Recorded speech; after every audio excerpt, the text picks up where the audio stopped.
Top officials from the World Health Organization will address the media at around 7 o'clock on the latest developments on the COVID-19 pandemic. Meanwhile, a team of experts from the World Health Organization is expected to arrive in China on Thursday on a tour of tracing the origin of COVID-19. That's according to the website of China's National Health Commission. It's been a year since the outbreak of the pandemic. There, for more on this, we speak to SABC's news foreign editor, Sophie Mokoena. A very good evening to you, Sophie. So there's been a lot of toing and froing and sometimes political tensions over this visit. Let's talk about what the World Health Organization is hoping to do there.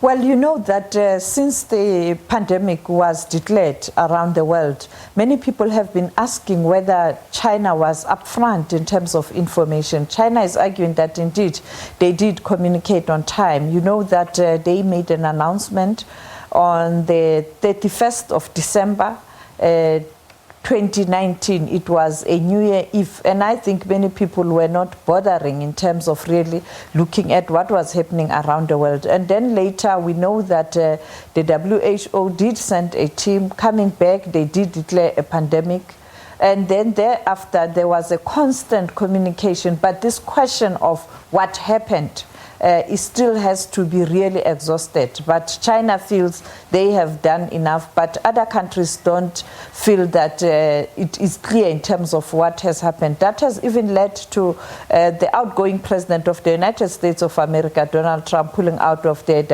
WHO because he feels that no proper information was shared with member countries of the WHO, and therefore the countries couldn't take measures on time, particularly on issues of closing of borders to protect their own citizens. And therefore, WHO has been pursuing this mission to go back there, particularly in Wuhan, first-hand information, speak to people around there, speak to the lab, speak to the CDC, and try and find out what happened and when was this detected and how was it detected. And unfortunately, the issue here is whether is it not too little too late, because, for example, even if you were to look around who was patient zero, this time around, I don't know whether even patient zero, there's a possibility of you engaging in a process to try and find out who was patient zero, because that can assist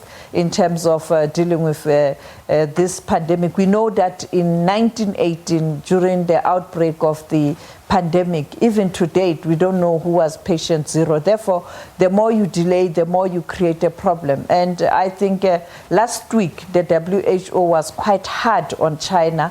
Tedros, very emotional, expressing his view.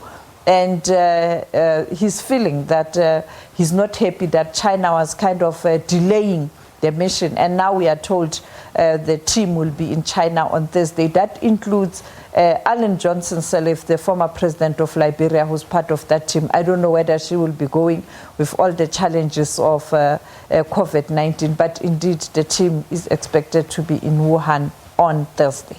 Mm-hmm.